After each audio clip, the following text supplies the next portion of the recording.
evening. I know that students are very busy right now, so we particularly appreciate your presence here tonight with us. So today we're going to talk about, what it means to be a French speaker, not just in France, but much beyond. And we want this to be mostly an informal discussion between faculty and students. So I will not be the one guiding the discussion. In fact, we will be lucky to have Janvi and Sachi do this for us. Before, however, we kick off the conversation, I just want to introduce our discussants. So we are very lucky to have Professor Kathleen Modorovsky, who's Dean at JSLH. Dr. Ramin Jahanbeglu will join us midway. As some of you may know, he's Professor and Vice Dean at JGLS.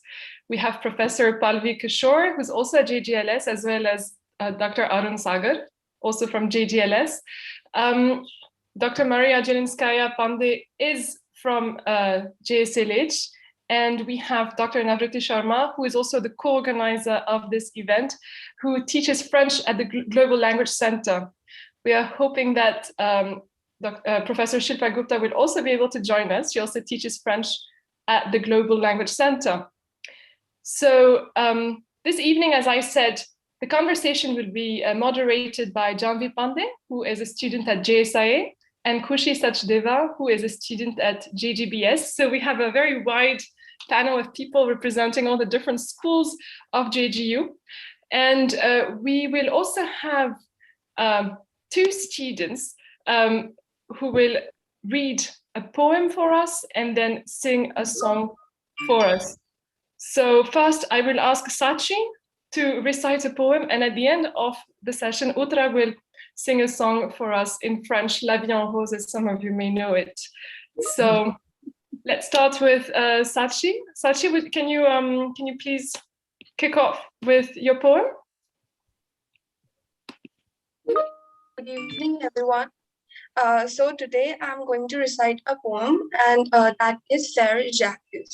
So this is when I learned this language from the very basic, and I absolutely love this poem. So I'm going to recite this. Faire Jacques, dormez-vous, dormez-vous. Sonna le mattina, ding dang dong, ding dang dong. Thank you. Thanks, Sachi. That was very nice. This is a very famous song. I think most French speakers would know it. So I think without further ado, I will now let Khushi and Janvi maybe start the conversation about the meaning of Francophonie, and then they will say a few words about their own experiences and ask questions to our discussants.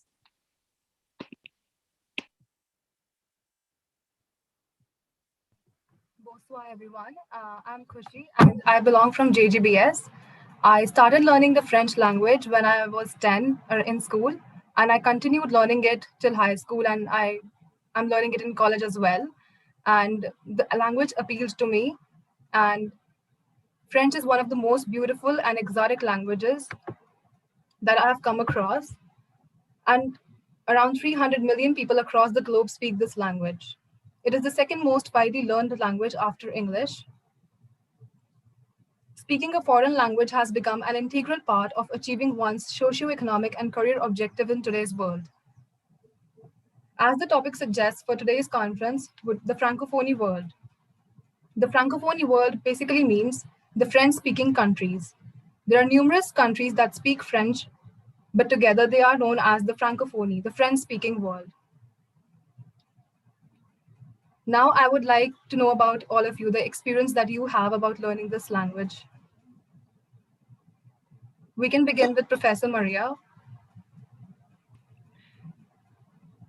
Ma'am, yes, you were on mute. Hi.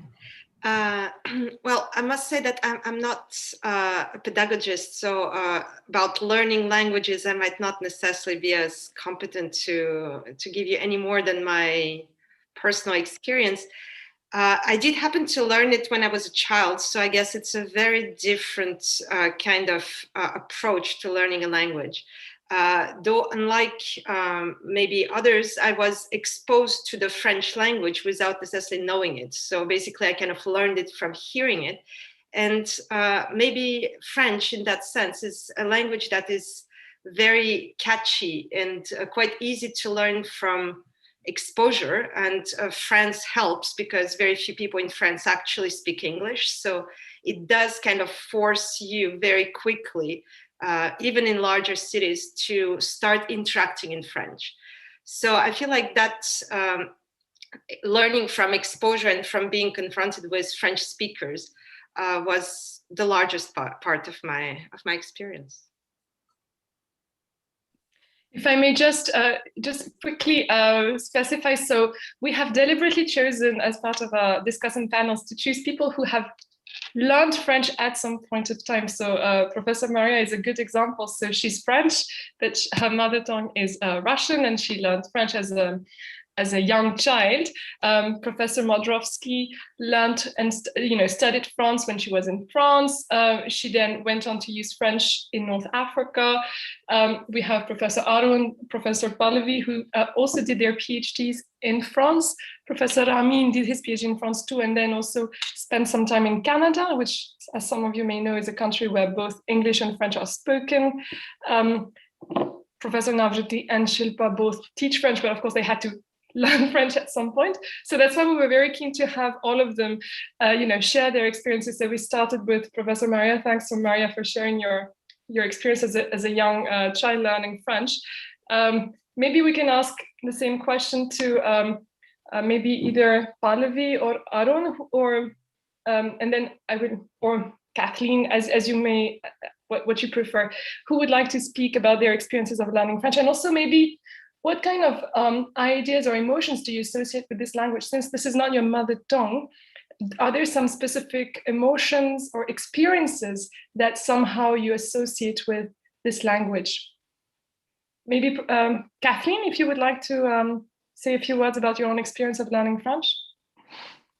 Yeah, my first experience was in university in the US. It was very bland. It was, I had, nondescript teachers who sort of went through the roles. So I didn't have any specific love for French at that time. And at the time when I was in the United States studying as an undergraduate, French was one of the languages you really were told to learn, French or Russian, because French was the diplomatic language. So it wasn't until by accident, and I won't go into the long story, I ended up in France, in Paris.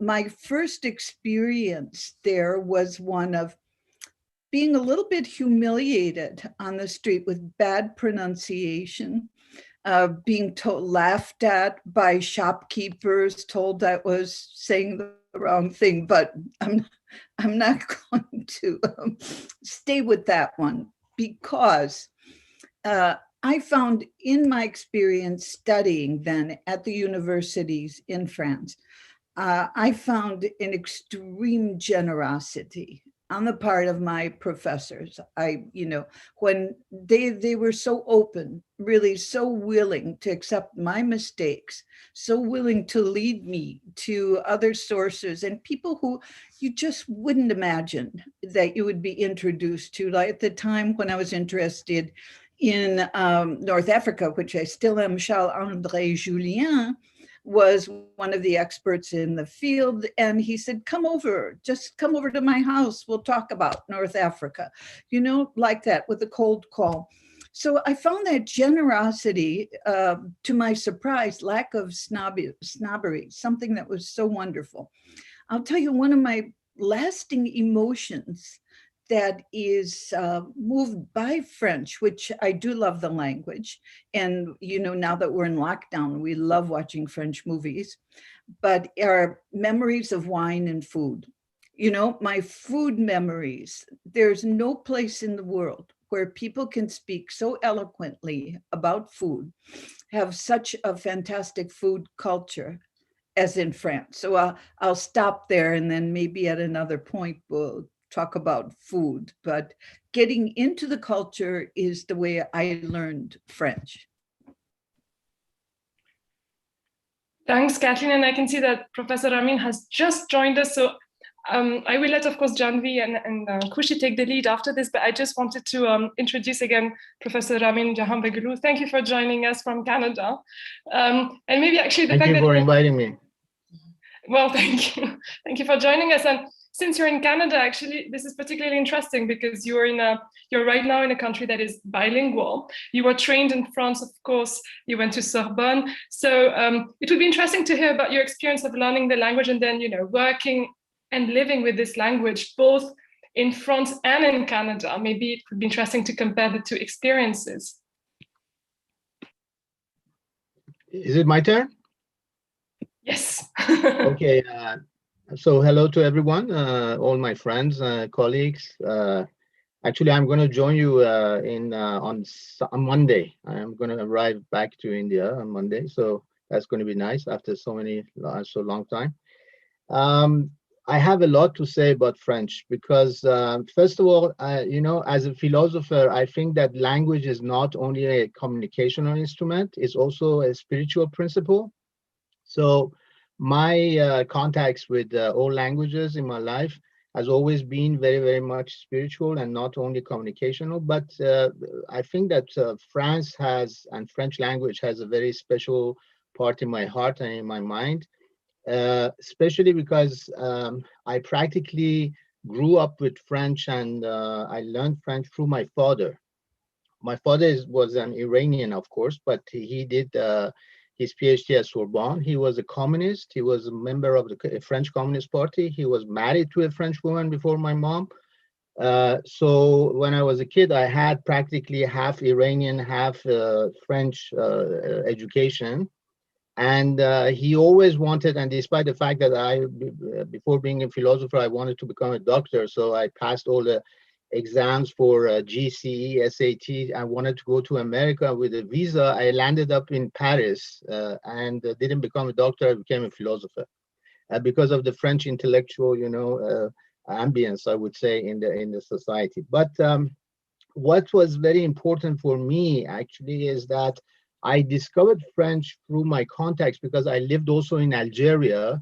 My father was a consultant, economics consultant to Sonatrach just after the independence. So French language was very much at the time. They didn't speak Arabic at the time, the Algerians.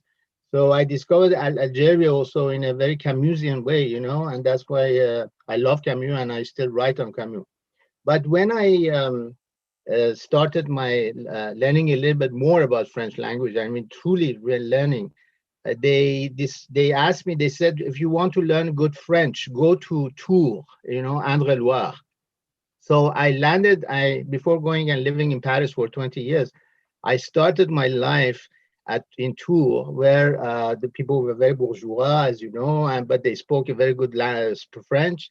And I actually started learning French with a French family, with a French girlfriend, with whom I'm still in touch. And I learned it practically, as we say in French, bouche à bouche, And so it was very interesting. And later on at Sorbonne, of course, I started my philosophy, and very, very much what I can say is that for me, French language is not only a language, is actually a universal, I would say, a universal, a cosmopolitan principle. When I practice French, I've written 4 books in French, and I still write a lot of articles in French, but most of my work is now in English. But when I read Descartes or I read Jean-Jacques Rousseau, these are not only French philosophers, I mean, they are not only writing in French, they are communicating to you a French universal principle.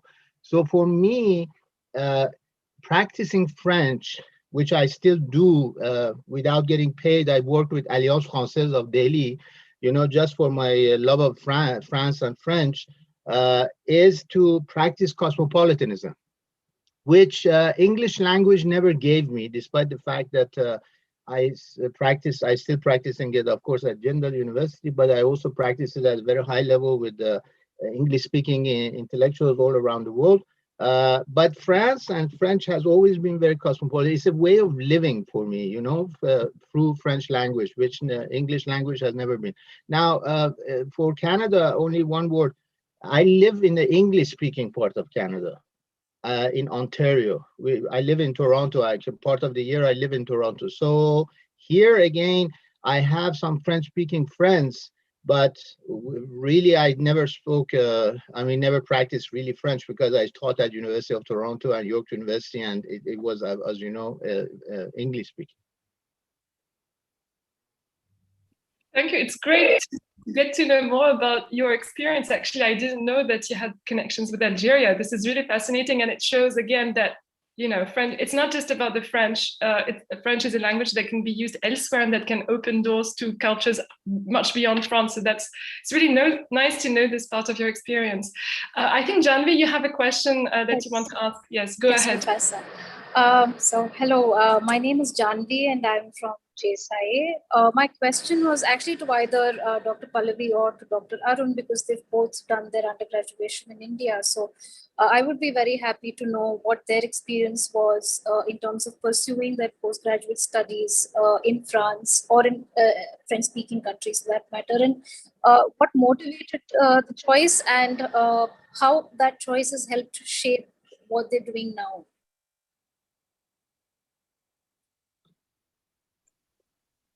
Should I answer, Pallavi, or? Yeah, Arun, please go ahead. I'll answer after you. Okay. So yes, thank you for having me here. I learned or began learning French when I was in college. So I started taking some classes first at the Alliance Française, and then, you know, with a French teacher who had come to college. But my level of French, I mean, I don't know how I would classify it, you know, A2, B1, I don't know how exactly how to categorize it, but my French was really not very good when I went to France. So I pretty much learned, you know, through immersion. I learned, as you know, everyone has mentioned that you find yourself confronted with a situation where you have to learn the language, and that's the best way, because that's the way children learn a language, through hearing, through being immersed in it.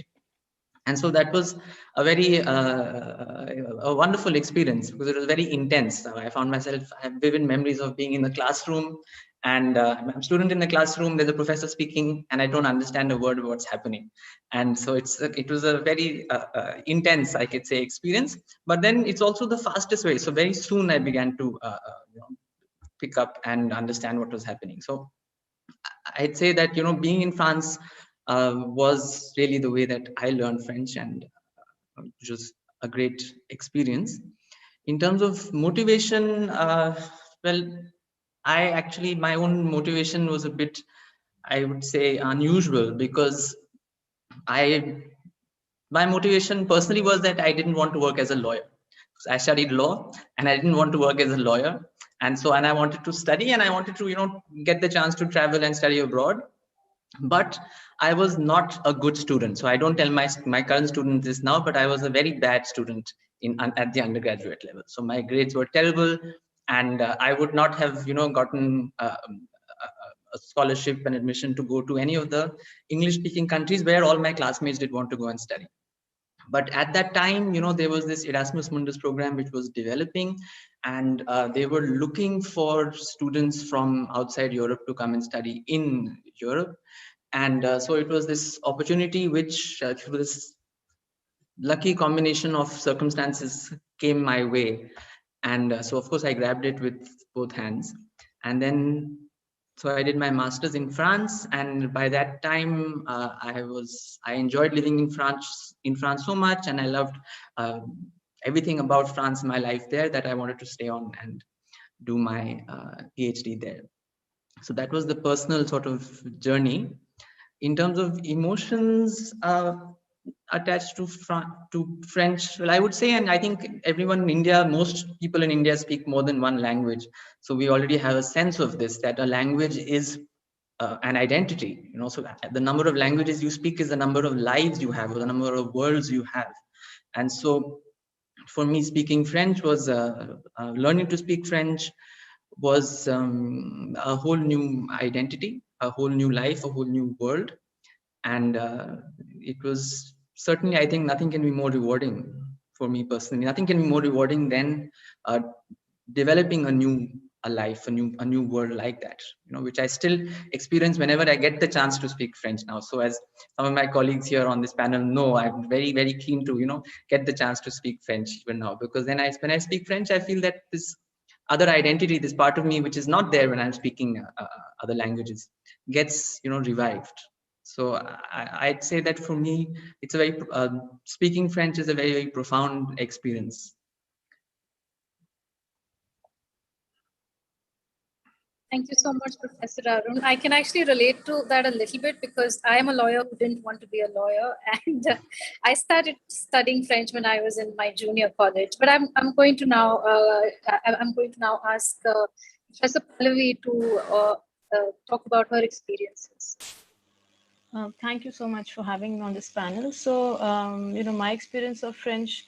Well, I started learning French. The intention was not to learn French or anything. I just had some time, and the French language learning center was close to my house. I could actually walk to it, which is unheard of in a place like Delhi.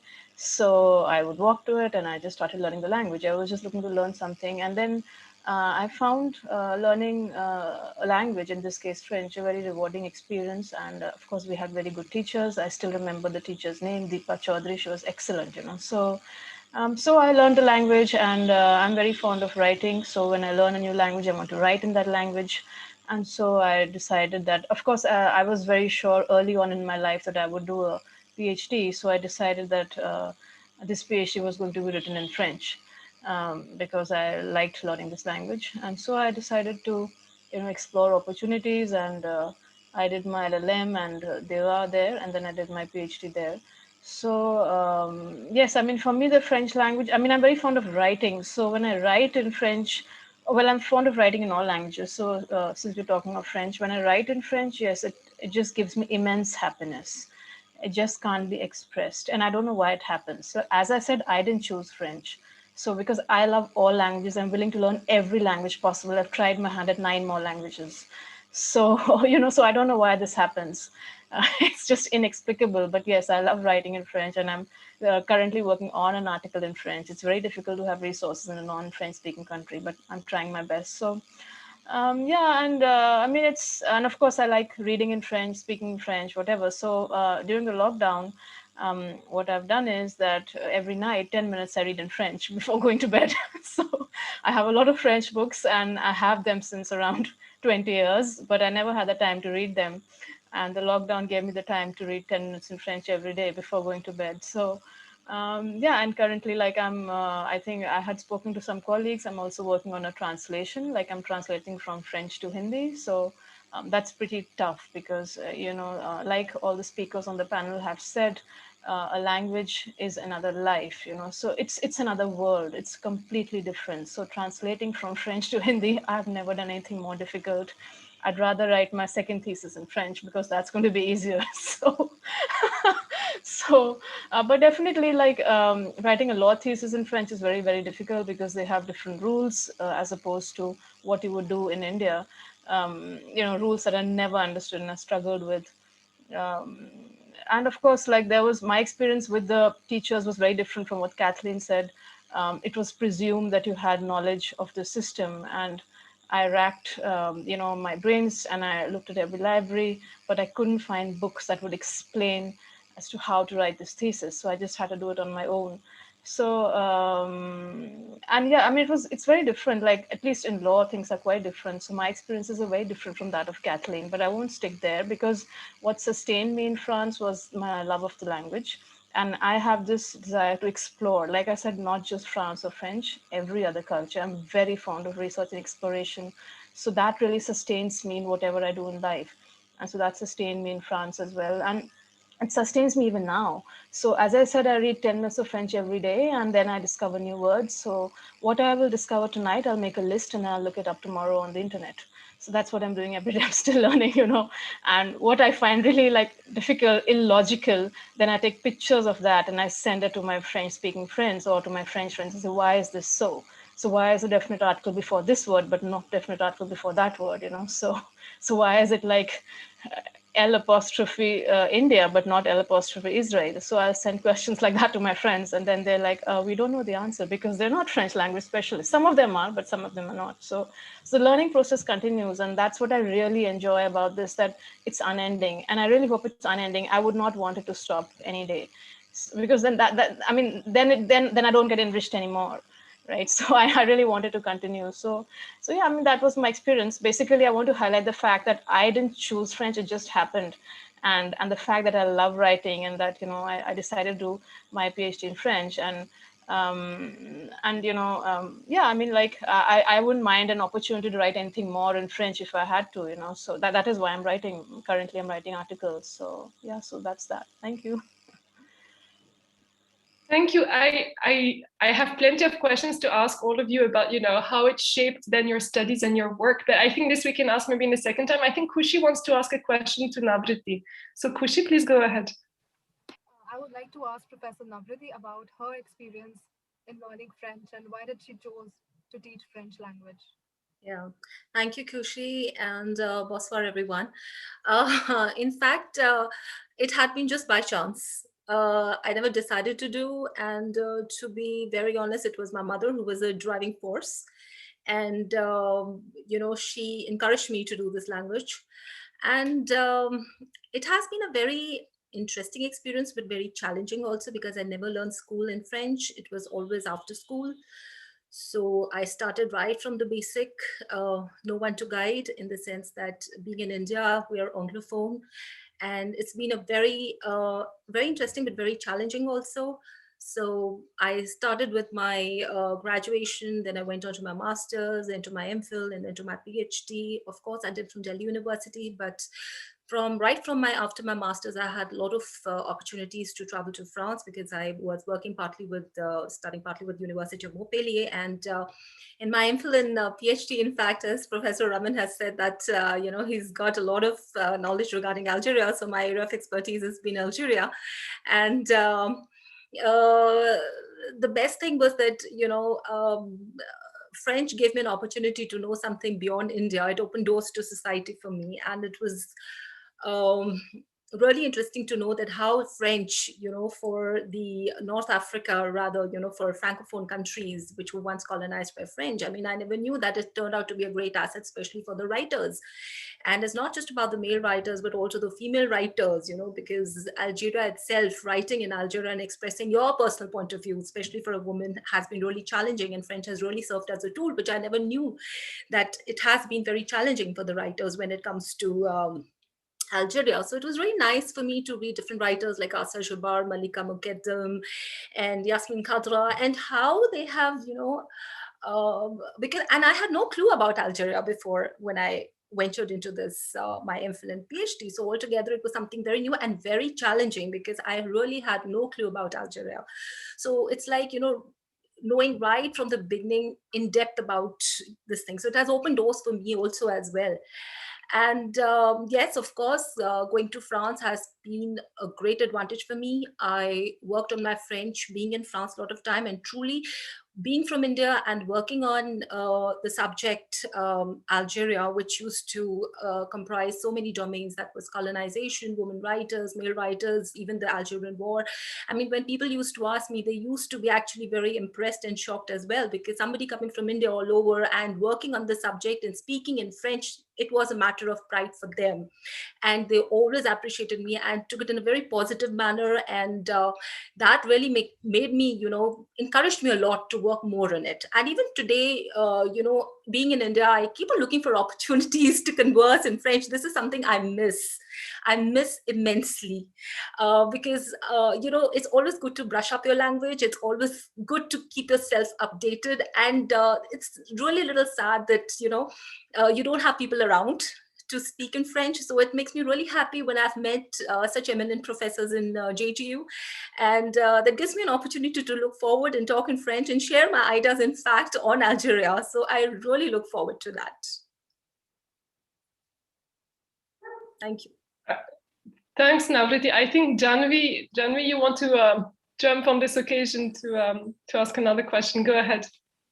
Yes, Professor. So I had a question for Professor Kathleen. I was hoping to understand what her experience, what opportunities she was able to explore as a result of having studied in France, or and actually why she chose France, and then from there how that ultimately shaped the choices that she made. Because she's also done visual anthropology, and I was very intrigued when I read that. So maybe she could throw a little bit of light on what that experience was like in France, and then as a French speaker subsequently. And if I may just jump in here too, Kathleen, so I know that you did some field work in North Africa. Please correct me if I'm wrong. Navruti was just talking about her experience with Algeria, and Ramin has also spoken about it. So maybe if Kathleen and later Ramin, you could also talk about, your experience of speaking French in Algeria and how French has opened up doors in a way that would not have otherwise been open without it.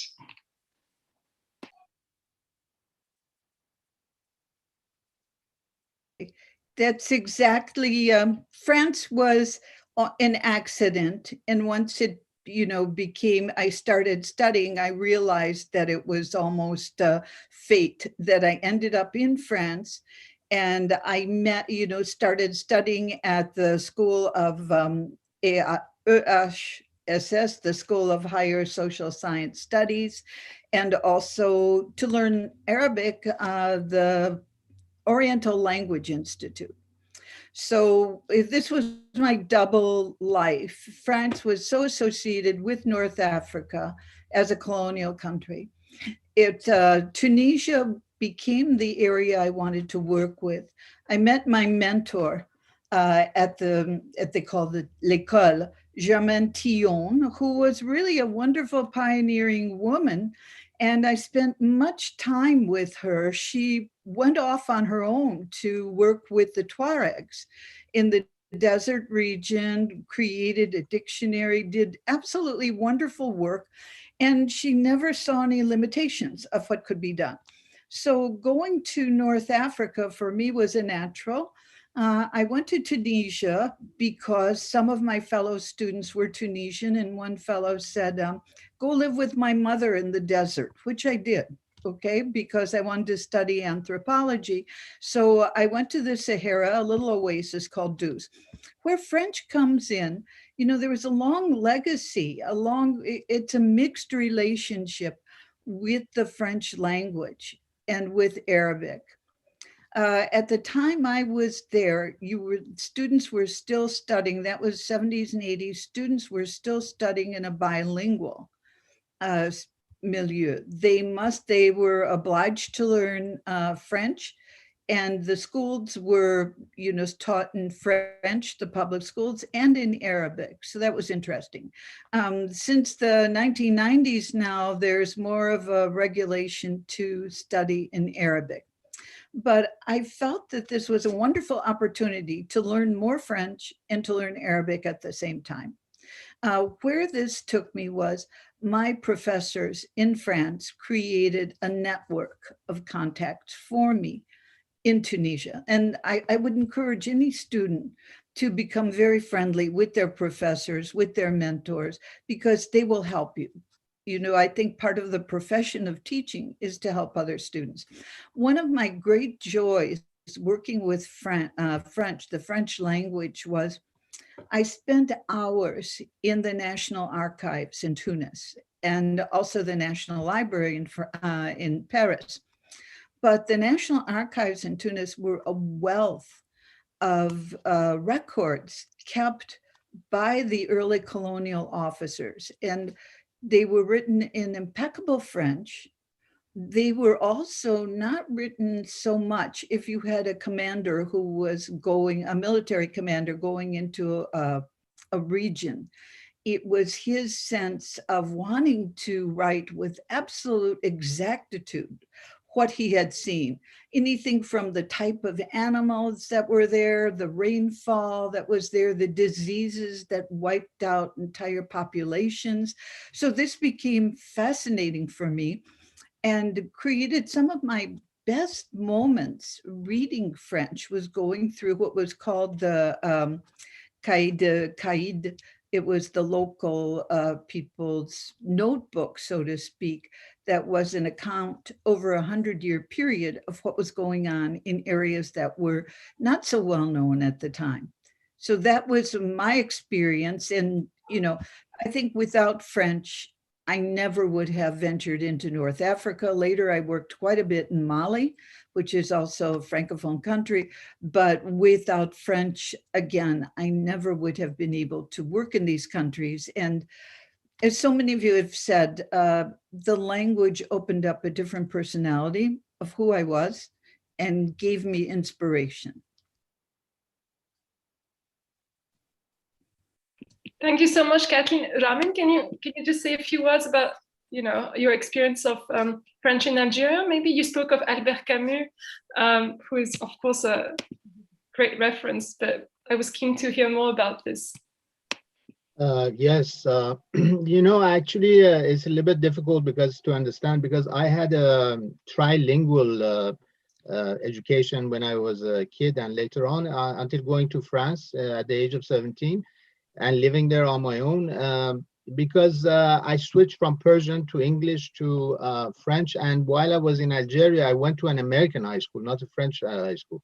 But I studied a little bit of French, so I could read. I couldn't read Jean-Paul Sartre and Camus, but I could read Verlaine, en fait. And I studied some poetry, which I liked, French poetry. And but English was also there, a lot of English, because I had a lot of contacts with Americans and English-speaking people. Algeria at the time when I was living was a very interesting country because, and later on when I went to France, I linked the two together because many of people present here, maybe they didn't have this experience that I had. It was a country of exiles. For example, I remember my parents were radical people, so they invited the Black Panthers at our home. So I could meet some Black Panthers, I could meet some Palestinians, these kind of people. And later on, when I went to France, again, it was a country of exiles for the Argentinians, the Chileans, it was in the 1970s. And there were a lot of Russians, Poles, everyone. So I think that the interesting point about French language and the French, I would say, intellectualism, because for me, my access to French, and it's still the case, has always been as a very intellectual, arena. And that's why I always kept my contact with the French intellectuals. And everywhere I went, including India, I invited through a French embassy or through a French institution, some intellectuals. For example, when I went to Iran, I was living there before going to prison. I invited Paul Ricoeur, French philosopher. Last year in India, in Delhi, I invited Olivier Mongin with the money of the Alliance Française. So again, in Algeria, the atmosphere at the time when I was living was very French. It was not yet Arabic. Maybe because it was just after the independence. Many young people had died. Older people spoke only French. So if you went to a cafe, they spoke French with you and they didn't speak Arabic. Later on, the Arabic language took over. And also, I would say the Islamic religion also took over, which was not the case at the time. So France was very much present. And I could feel it even through an American high school. It was still there. And of course, my only one word, my love of Camus started in Algeria, but it continues until now, which ended up with a book which I published last year at Routledge. And very recently, an article in France on Camus and violence. For me, Algeria always represented something in between, which is actually Camus, as if you're in between two chairs. It's not only an Arab country, it's not only a French country, but it's something in between. And only the good thing is that I've traveled all through North Africa. And each time that I go to Morocco, to Tunisia, even to Egypt, I would say, I always find people with whom I can speak in French. And so this is kind of a very invisible homeland, I can say, Francophonie is a very invisible homeland. When you see somebody from Africa who can speak French, immediately you have a friendship there because they can understand you. And most of the time, those friends of mine who were in a conference and they only speak English and they don't speak French, they have a handicap. They cannot actually link, you know, culturally, and I would say even ontologically, they cannot link ontologically in a manner of being. And I always think that French language has always helped me ontologically, you know, to have a manner of being and to get linked with these people from all over the world, especially of course North Africa that I was talking about. Thank you very much, Kathleen and Ramin. That was really interesting. I think Janvi has one more question actually for you, Ramin. And Yes, then, of course, we will want to hear more about Maria, Pallavi, Navriti, and Arun. Yeah, go ahead.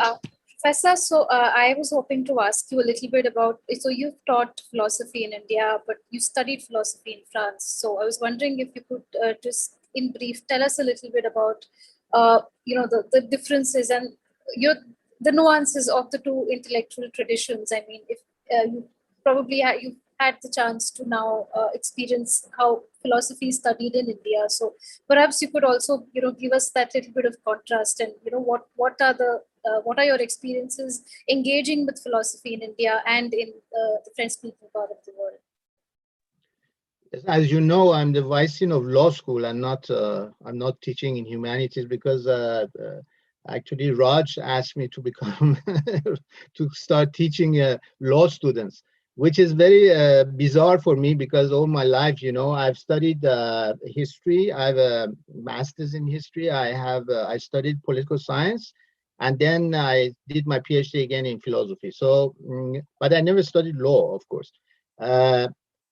Now, I did one thing which is interesting for me in Indian society, and that's why I always come back also to India, which is very close to France, actually.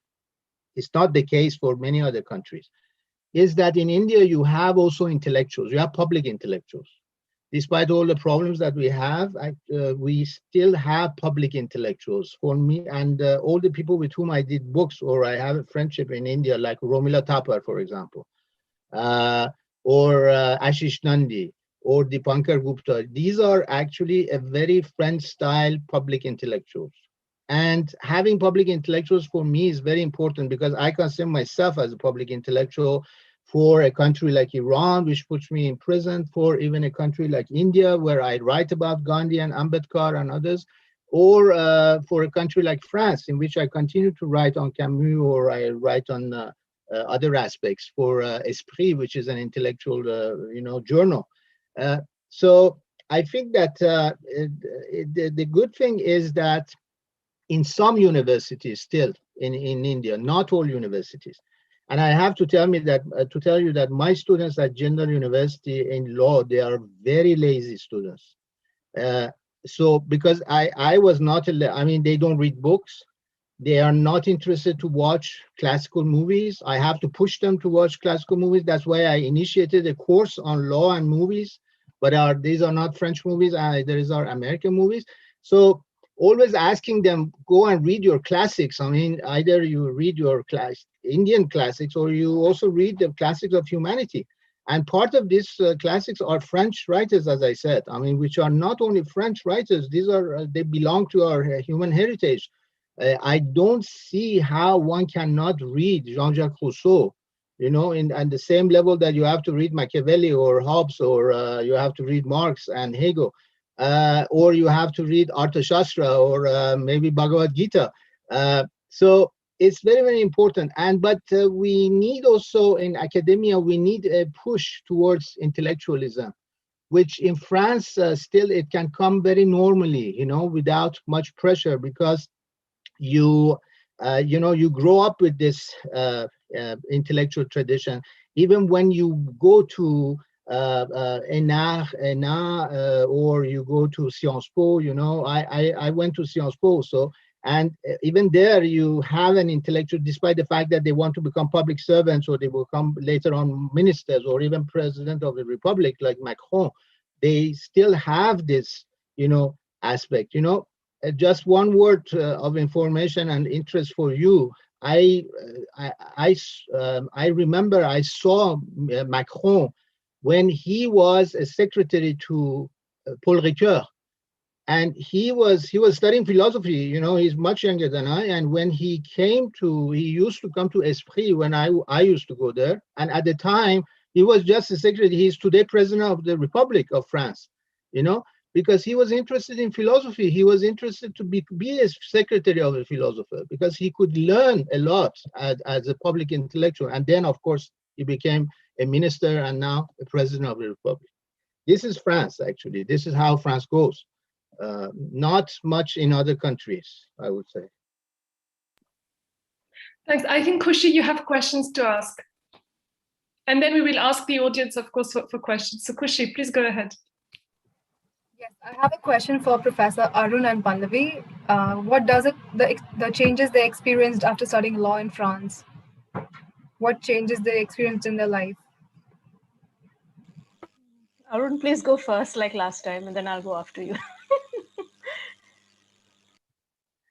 Okay, I'll try to go first. What changes the experience? So do you mean in general life, or are you talking about studying law and legal academia?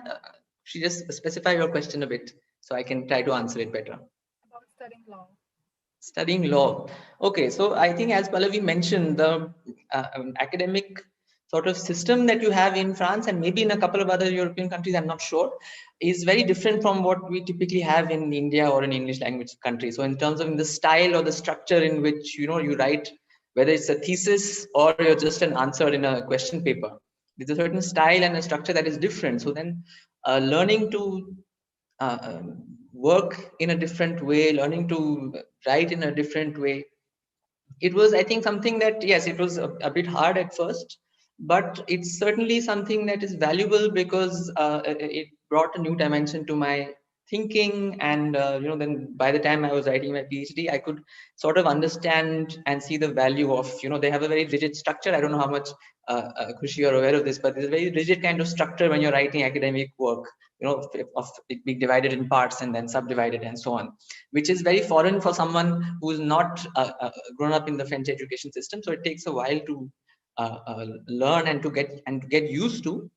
But I personally found it very valuable simply because, as I said, it's a different way of thinking, a different way of learning, and a different approach to ideas, to reading and writing. So that was certainly interesting. In terms of actual law subjects, I didn't study so much French law. I studied a little bit of French law because the master's program I did it had a European law orientation, but there were also some courses on French law. So I did study some basic French law courses, which were, again, it's very different. You're studying a different legal system. I mean, it's a civil law country. The entire structure and logic of the legal system is very different from the one that we know. So it's certainly enriching, like, you know, any new body of knowledge, any different thing you learn, it's good to learn. How much in terms of academic professional experience, of course, it opens up. So I mean, I'm an academic, so, you know, if I'm interested in looking for jobs in universities, then obviously I have more opportunities if I want to, you know, travel to different countries, because there'll be many more countries where you know, I would not possibly have had any opportunity without speaking French, but I have the possibility, at least, you know, at least in theory, the possibility is there. So in that way, practically speaking, of course, having you know, studied law or having a law degree in a different language helps in that way. But in terms of actual personal value for it, it's the value that one has of learning something new, learning a new way of thinking, learning a new language itself. So learning French is a new language, but then learning how to write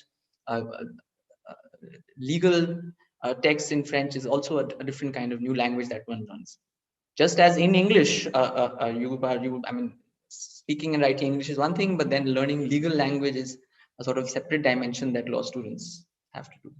So I've rambled a bit there. I don't know if I've sort of answered your question in any way. Yeah. I think, Pallavi, if you can just add a few words about your own experience. Yeah, sure. Thank you. So Yeah, I mean, talking about what Arun mentioned, like, and I also said it earlier, the way you write over there is quite different, and it's still a learning experience for me, and and as I said, I love exploring and learning new things, even if I disagree with them. So I don't really think that's the ideal way to write, an article or a thesis. I actually found it really descriptive and not analytical at all. So. But I insisted on including analysis in my thesis. I think people were not very happy with that. So, but yeah, I mean, like the whole idea is of learning something new. And so I enjoy learning. So if I could, I would officially be a student. So I don't really see it as whether or not it will bring me any utility because I'm not using it now. So and when I was learning it, I didn't think of it whether it would be useful or not. I just tried to learn it. So as I said, I went to libraries, I looked for books. I couldn't find any because it's presumed that everybody knows the technique, and teachers don't explain it to you if you ask them, and nor do your co-students. I mean, your colleagues explain it to you. So yeah, for me, it was just a learning experience. That's how I see everything. And then, like Arun, I also did not study French law a lot. I studied European and international law, and then I did a bit of French constitutional law. So, I mean, some things were quite clear, like when the professor would teach, for example, federalism is not at all welcome. So they really want to be a union. That's what the teacher would say. I don't know if that's true. So you could see the differences. And but again, like I'm not using it. So the knowledge that I acquired there of French law or of the French writing system, legal writing system, or the French legal vocabulary, which I acquired, so I'm not really using it there, but that's fine. I mean, as I said, I just want to learn. And now, for example, what I'm doing is all in English. It's, as I said, I just write articles in French. And so, I mean, if the question is as to whether it's helping me now, not really. But the question is, did it help me personally? Yes, it did, because it's been a learning experience. So yeah, I mean, I don't think I want to add anything more, because I think what Arun has said, I would just be repeating that, So we both have very similar trajectories in that way, So thank you. I guess the idea is also, and that's something that has transpired in all your interventions, is that one doesn't always know in advance what will be of concrete help or not. But in all cases, for example, was Kathleen was saying it's fate, that she somehow learned French and it opened doors that she was not even thinking of in the first place. Ramin, you were talking about this hidden homeland, these connections that maybe you had not thought of, that were created because of thanks to French, and in the case of Pallavi and Arun. So yes, there are things that you learned that turned out not to be practically useful, but doesn't mean that it was not meaningful. It's meaningful because it has contributed to making you, as you are as an individual. So learning a language is not just about its practical objectives. It's about many more things. It's about expanding your world, basically. And I guess that's something that has transpired in all your interventions. I think Ankit from the audience, Ankit who's in the audience has a question to ask. So please, Ankit, go ahead. Well, first of all, I'd like to thank the speakers for sharing their experiences and their thoughts on the on French, really, as French writ large, and how it impacted them. Professor mentioned very quickly on homeland. Now, I come from a land which was built by a French-Swiss architect. His name was Le Corbusier. Le Corbusier, in fact, designed the United Nations building in New York as well. To some extent, that means that French runs in my veins, quite literally. I also have a strong connection with the Alliance Française here in Chandigarh, and I know Professor Jagin Balu is very, very much involved in the institute in Delhi. In fact, he gave a riveting talk in January on a night of ideas, and he shared his thoughts on how important French language is. But my experience with French is how I explain it, is how I understand, is a coup de foudre. Is love at first sight, because it sort of stayed along with me and has impacted me on how I think. And borrowing from what Professor Kathleen says, learning a language really enables you to learn a new soul. It gives you a new soul. It allows you to interpret things in a different manner. And one such small example I have is of the word obligation, because the word in English it means you're obliged. You're obliged to attend a lecture organized by Professor Gautier. But here in French, it would mean that you have to mandatorily attend it. Now, this has a lot of overturns and a lot of different meanings. This is what really excites me about language and how it is understood in different senses. In fact, a couple of days ago, I emailed Professor Kishore asking for references on how to learn French and legal French, because that is something which to me remains the next step. Because and again, this was discussed on diplomacy, because French remains the legal language. It remains the diplomatic language. So that, to my mind, feels very important, and having a good grip on the language remains important. Learning it in as Professor Sagar said, that learning it in French, learning legal French again is a different subject altogether than knowing French and asking or placing an order in a restaurant. So my point is that, and my question is to Professor Maria, and I in fact did a bit of search, and my question to you is that how does this impact you psychologically, and how much of an impact does French have on you as a counselor, or also as someone who can explain or who has to explain the point of view? So how much importance do you attach to relevance to that? Because language being the sole driver or the vehicle on how you convince or how you put forward a point, and how much importance of language do you attach to that? Do you also oscillate between languages, or do you stick with the language, and do you sort of bring in words like the ones which I use to sort of convey the message as clearly as possible? And just before I would also like to share that France doesn't seem like the place where, I mean, although I've visited France twice, but what remains important to me is the cultural nuances which it has left in its former empire, and this really is uh, uh, imbibed in Fez. Fez being the small little province in Morocco, and what Churchill used to do in his free time, whenever that used to happen, was to go and just simply paint there. So these cultural nuances, and how culture never seems to die, and how culture is practiced throughout time, and how it is imbibed in cultures, to me seems the most fascinating thing about not only history but also languages, because language influences the way of each and every one person's perception. And this to my mind also represents what Foucault talked about in his panopticon. I mean, the Jindal University campus is a panopticon. You have the central library running in the middle, and you have everything around it. So this is something that has sort of stayed with me. And Professor, if you can answer my question, I'd be grateful, whatever thoughts you might have for this. So over to you, Professor. Thank you so much. And we must organize a talk on the importance of French language in international law. And the Jindal Society of International Law will be more than happy to do this, Professor. Professor, thank you so much. Thank you so much for allowing me to speak as well. Thank you so much. Hi, everyone. Thank you, Ankit, for inquiring about that. I'm not really sure I can really speak from the learning perspective, but actually, obviously as a psychologist, there is a very interesting perspective when you are not that much talking as a psychologist, but when you're listening. And there is a strong need, even for people who master several languages, to be able to talk when they want to share or when they want to confide, to share in the mother tongue. And that's something that I was very surprised to notice in India, how much, for example, the French community abroad, that is in India not that huge compared to other countries, but their need to actually have a space, for example, even if they master English, even if they work in English and study in English, when they're facing any kind of personal difficulties or emotional difficulties, the need is not only to have a counselor, but the need is to be also able to be heard in your own language. And even if the person in front is not that able to answer, it's really a need to express those aspects of your experience in your mother tongue. And I was very surprised of the very active demands and need that once, especially French people, maybe given their connection, emotional connection also with the language, their strong need to find someone who can assist them in French.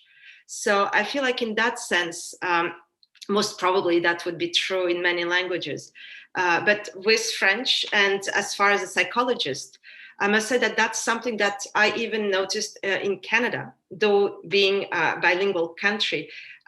When I was in Quebec, their personal desire and their personal needs sometimes to be faced with a psychologist who is specifically speaking French was an active choice of theirs. And I find that even for people who are bilingual, the language they choose to go to when they need to connect with more their internal world is quite fascinating. Yes.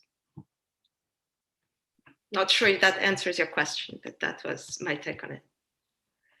Thanks, Maria. I just wanted to maybe open the floor to questions from, open for questions from the audience. So Ankit has just asked his question to Maria. Maybe someone else in the audience would like to ask a question. I can see also that Professor Jayani has joined us. Thank you very much. So I don't know if Jayani, you will want to intervene, share about your own experience, which again, I think each person here, each discussant has a very, specific relationship to the language. Jayani, you're Franco-Bengali, brought up in Bengal.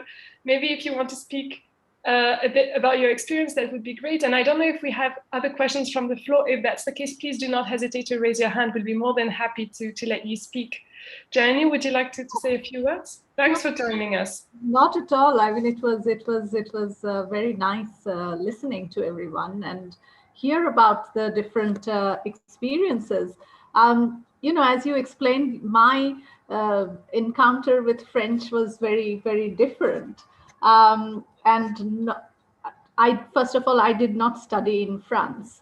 My mother, who came to India in the 1970s to get married to my father, who was Bengali, spoke Bengali very well. So I had this fluently Bengali-speaking French mother, and who I think in the 70s and 80s did not want to confuse us too much because we were growing up in Calcutta, spoke to us in Bengali.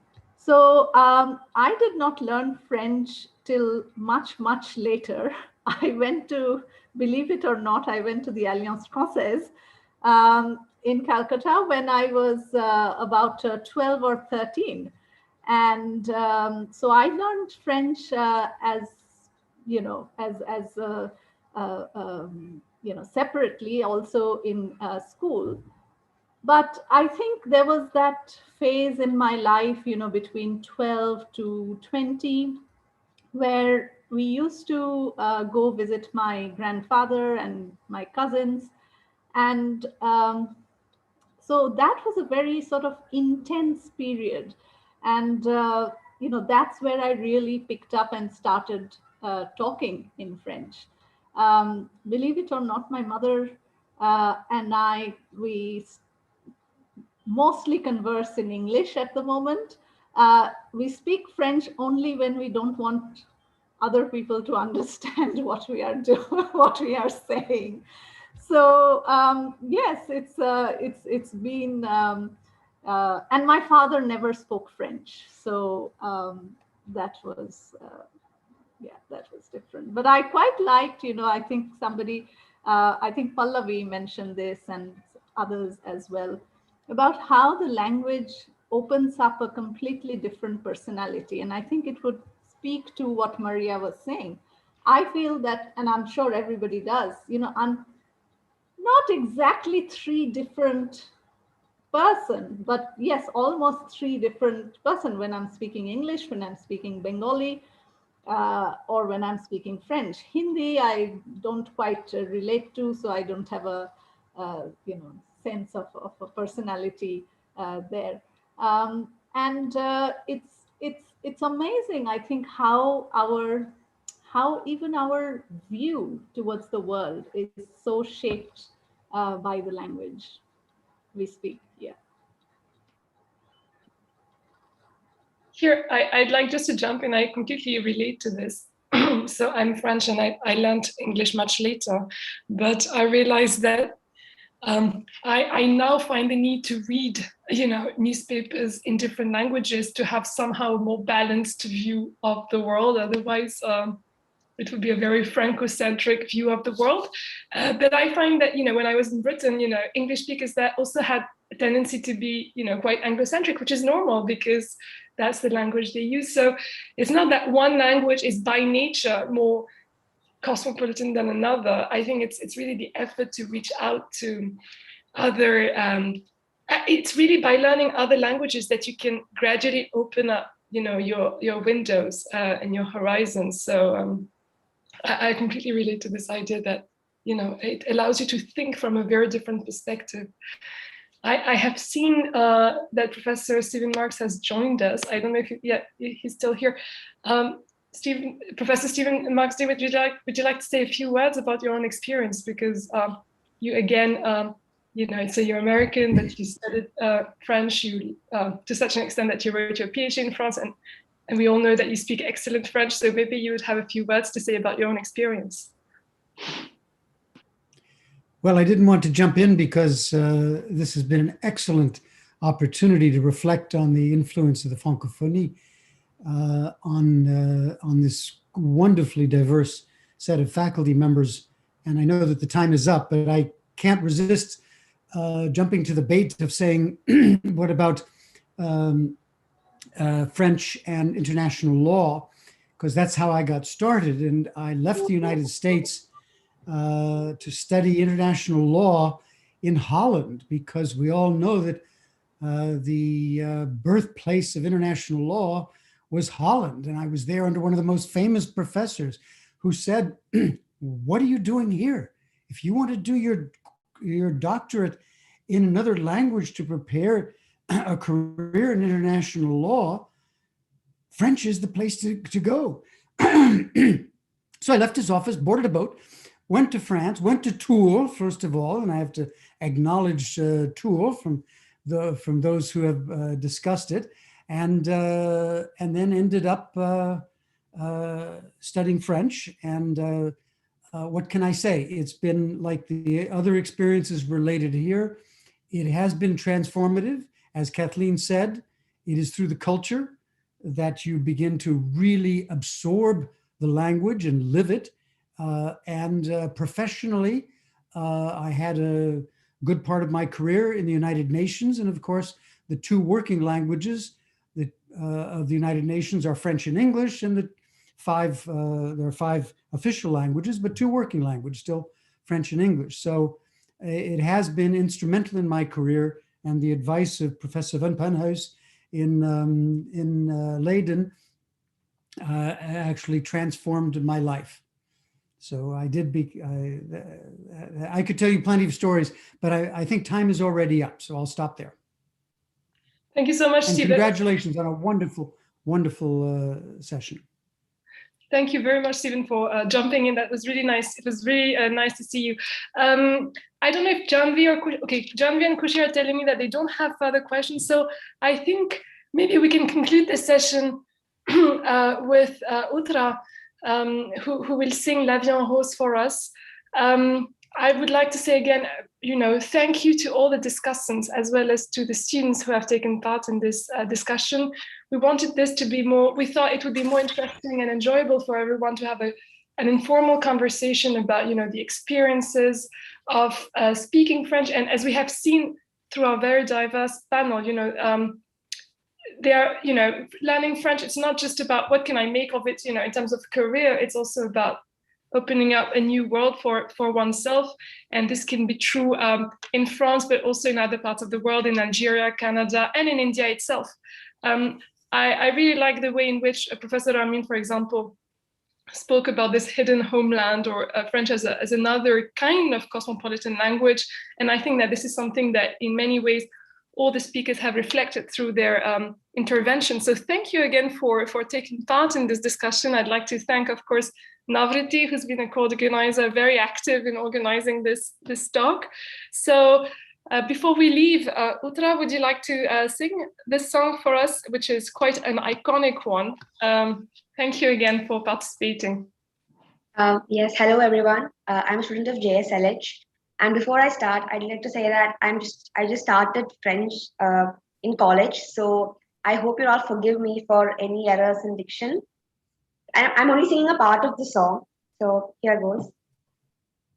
Derrière qui font baisser le mien, Henri qui s'appâte sur sa bouche, voilà l'apôtre sans retour, de la magia, je partia. Quand il me prend dans ses bras, il m'a parlé tout bas, je vois la vie en rose. Il m'a dit des mots d'amour de tous les jours, et ça me fait quelque chose. Il est entré dans mon cœur, on n'est pas de bonheur, dont je connais la cause.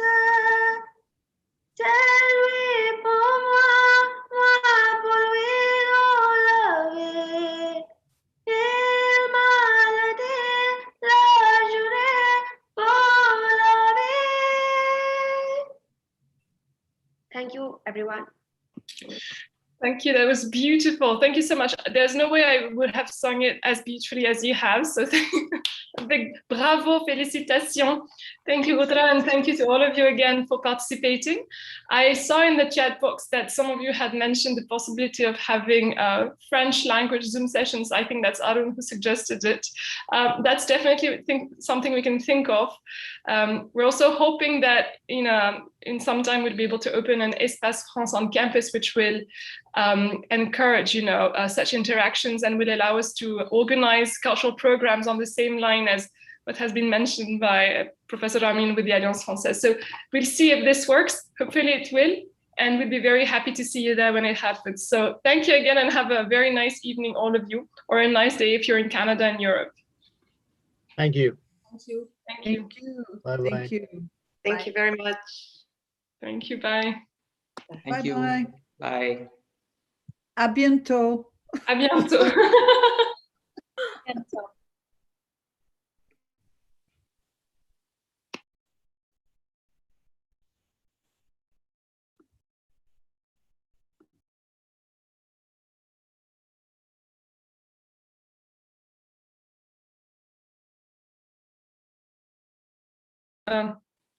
Thank you, Shubham. I think we can go now.